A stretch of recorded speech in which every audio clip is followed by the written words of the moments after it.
खुशामदीद करता हूँ बच्चों, मैं हूँ बिलाल। आप देख रहे हैं एजुकेशन वर्ल्ड उर्दू मीडियम। बच्चों, आज के इस लेक्चर में हम 10वीं क्लास का क्लास 10th का साइंस 2 का सबक नंबर 2 जानदारों में हयाती आफाल हिस्सा 1 इसको पढ़ेंगे। हिस्सा 2 भी है जो आप अपने 3rd चैप्टर में पढ़ोगे। बच्चों, अगर आप हमारे चैनल पर नए हैं तो हमारे चैनल को ज़रूर सब्सक्राइब करना और नोटिफिकेशन बेल को ऑन कर देना ताकि नई वीडियो की नोटिफिकेशन आप तक पहुंच सके। तो बच्चों, अपना वक्त ज़ाय किए बगैर अपने इस सबक के सबसे पहले टॉपिक की ओर बढ़ते हैं। बच्चों, जानदार और हयाती आफाल, living organism and life process. बच्चों, ये हमारे इस सबक का सबसे पहला टॉपिक है।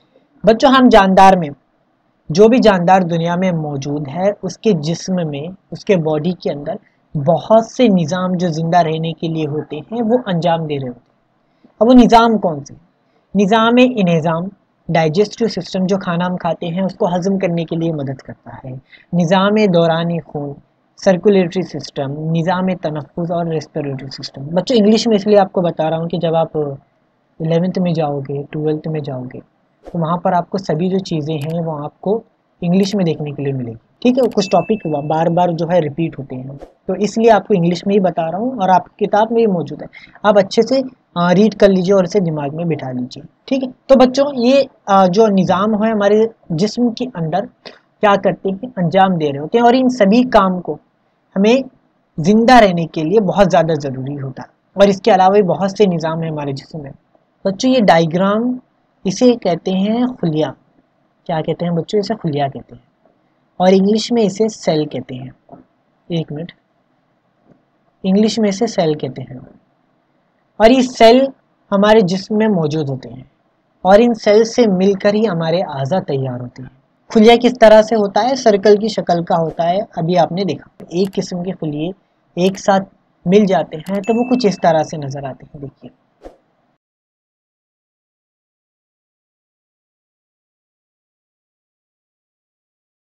इसे कहते हैं टिश्यू। क्या कहते हैं? इसे टिश्यू कहते हैं। खुलियों से मिलकर यानी सेल्स से मिलकर एक टिश्यू तैयार होता है। क्या तैयार होता है बच्चों? टिश्यू तैयार होता है और टिश्यू से मिलकर एक आज़ा तैयार होता है। अब ये आज़ा कौन से हैं? इसके लिए मैं कलर चेंज करता हूँ। देखिए बच्चों, ये आज़ा हैं जैसे कि दिल,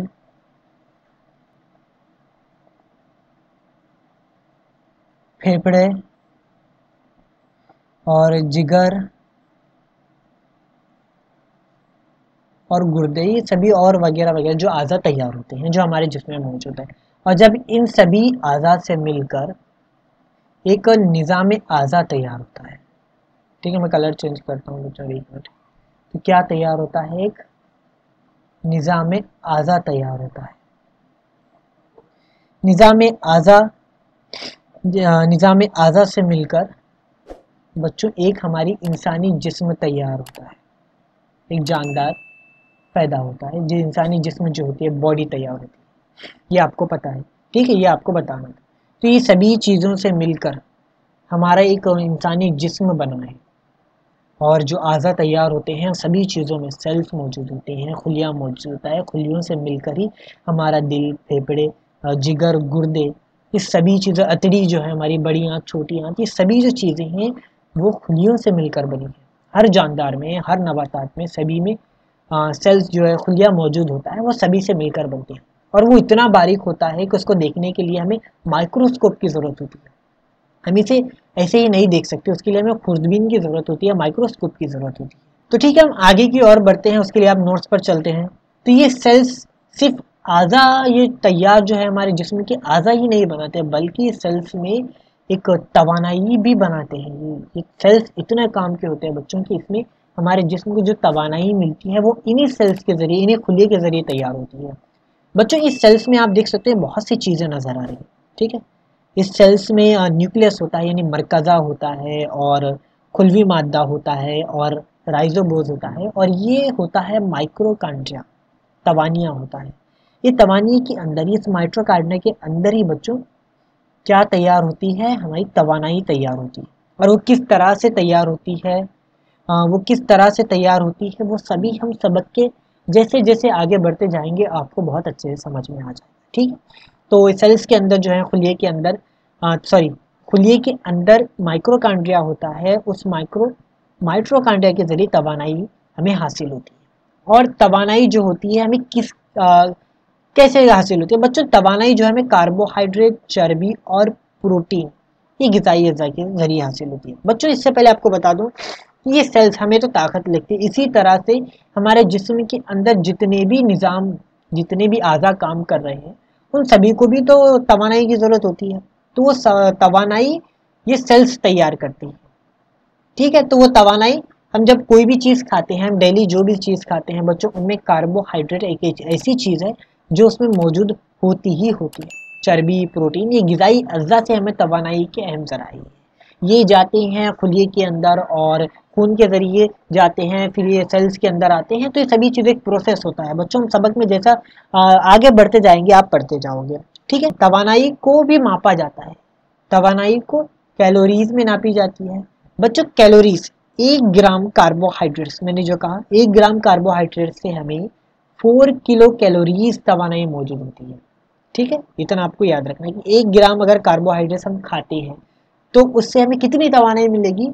4 किलो कैलोरीज, के किलो और ये CAL जो होगा कैलोरीज होगा। ठीक है, 4 किलो कैलोरीज तवानाई हमें मौजूद होती है, ये हमें पता हो गया। और ये बच्चों ये तवानाई इस तरह से नजर आती है, जो माइट्रोकांड्रिया होता है वो इस तरह से नजर आता है। इसके आप देख सकते हैं कि एक लेयर दिखेगी आपको, इधर भी आप देख सकते हैं ये लेयर होती है। लेयर के अंदर जो है तवानाई तैयार होती है और इसके अंदर बहुत सी चीज़ें होती हैं।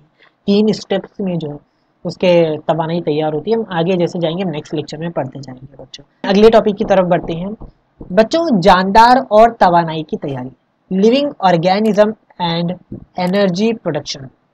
बच्चों जानदार में तवानाई की तैयारी कैसे होती है? देखिए, जानदारों में तनफ्फुस का अमल होता है। तनफ्फुस मतलब हम जो सांस लेते हैं, का ऑक्सीजन हम लेते हैं और कार्बन डाइऑक्साइड छोड़ते हैं। तो ये क्या होता है? ये जिस्मानी सतह का तनफ्फुस कहते हैं बच्चों से। जब हम सांस लेते हैं और सांस छोड़ते हैं तो उसमें क्या होता है? कार्बन डाइऑक्साइड और ऑक्सीजन का लेन देन होता है। तो वो जिस्मानी सतह का तनफ्फुस होता है। इसी के साथ साथ हमारे जो जिस्म के अंदर हमने जो कहा कि सेल्स, ये जो सेल्स होते हैं ये सेल्स भी तनफ्फुस करते हैं। और वो तनफ्फुस 2 किस्म का होता है बच्चों, एक ऑक्सीजनी तनफ्फुस और गैर ऑक्सीजनी तनफ्फुस। हमें जिस्मानी सतह के तनफ्फुस में हम ऐसा नहीं कह सकते कि हम बगैर ऑक्सीजन के भी हम सांस ले सकते हैं, तनफ्फुस का अंजाम दे सकते हैं, ऐसा बिल्कुल नहीं होता। हमें कार्बन डाइऑक्साइड और ऑक्सीजन की ज़रूरत होती ही है जिस्मानी जो तनफ्फुस करने के लिए। लेकिन खुलवी सतह के तनफ्फुस में ऐसा नहीं होता। अगर ऑक्सीजन होगा तो भी वो तनफ्फुस करेगा, अगर ऑक्सीजन नहीं होगा तो भी तनफ्फुस कर सकता है। कैसे? देखिए, ऑक्सीजन तनफ्फुस में जिसमें ऑक्सीजन हिस्सा लेती है और गैर ऑक्सीजन तनफ्फुस यानी वो जिसमें ऑक्सीजन के बगैर यहाँ पर तनफ्फुस किया जाता है।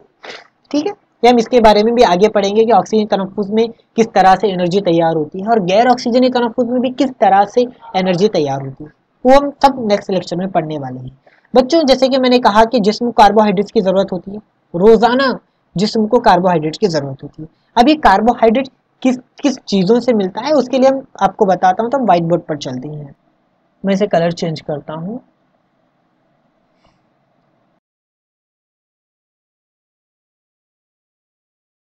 जो भी अशिया खाते हैं उनमें कार्बोहाइड्रेट मौजूद होता है। और कार्बोहाइड्रेट जैसे कि दूध और फल हो गए, कोई भी फल, और जैसे कि गुड़ और शक्कर और वगैरह वगैरह जो सभी चीज़ों में है, वो सभी चीज़ों में कार्बोहाइड्रेट मौजूद होता है। उस अशिया में प्रोटीन भी मौजूद होता है।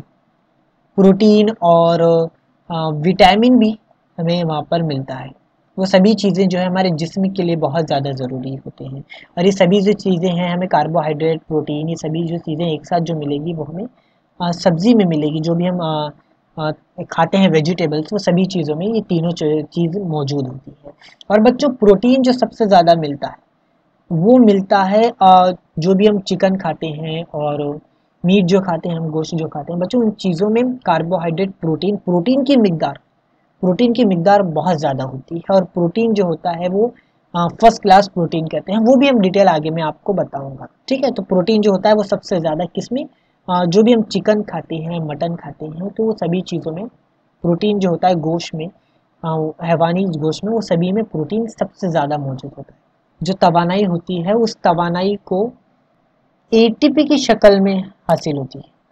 एटीपी की शक्ल में हम जितने भी जो चीज़ खाएंगे, जो तवानाई हमें मिलेगी वो एटीपी की शक्ल में हमें हासिल होगी। अब एटीपी क्या होती है? एटीपी का बच्चों फुल फॉर्म होता है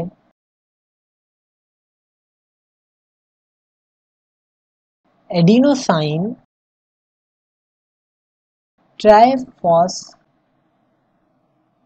ट्राइफॉस्फेट, ये होता है। एटीपी का फुल फॉर्म क्या है? एडिनोसाइन ट्राइफॉस्फेट, ये इसका फुल फॉर्म होता है। और बच्चों जब एनर्जी मिलती है तो ये होती है, लेकिन जब एनर्जी खारिज होती है तब भी एक एडीपी होता है, और वो हम आपको आगे लेक्चर में बताऊंगा। अभी आपके लिए इतना काफ़ी है, ठीक है। जब एनर्जी तैयार होती है तो वो हो जाता है, लेकिन जब एनर्जी हम इस्तेमाल करते हैं तो तब जो एनर्जी खर्च होती है तो उसमें एडीपी होता है। वो आपको डिटेल में बताऊंगा क्या होता है, कि वो आपको आगे लेक्चर्स में आपको पता चलेंगे। तो फिलहाल के लिए एटीपी एडिनोसाइन ट्राइफॉस्फेट होता है। जैसे कहा कि मैंने तवानाई जो एटीपी की शक्ल में हासिल होती है, और खुलिये में ग्लूकोज नामी कार्बोहाइड्रेट, हमारे जो सेल्स हैं खुलिये में है, वो जो हमने देखा वो खुलिये के अंदर एक ग्लूकोज नामी कार्बोहाइड्रेट होता है। उसकी यहाँ पर मरहलावार तकसीर होती है, उसके बारीक बारीक टुकड़े होते हैं। फिर इसी को क्या कहते हैं? खुलवी सतह का तनफुस कहते हैं। इतना आपको समझना है, ये भी आपको याद रखना है। तो आने वाले लेक्चर्स में हम पढ़ेंगे कि तवानाई ऑक्सीजनी तनफुस के जरिए किस तरह से तवानाई तैयार होती है, और इसको बहुत ही मज़ेदार तरीके से डिटेल में पढ़ेंगे। तो अगर वीडियो पसंद आए तो ज़रूर वीडियो को लाइक कर देना, अपने फ्रेंड्स में इस वीडियो को ज़रूर शेयर कर देना। कोई भी सवाल हो तो आप ज़रूर पूछ लेना। मिलते हैं अपने नेक्स्ट लेक्चर में।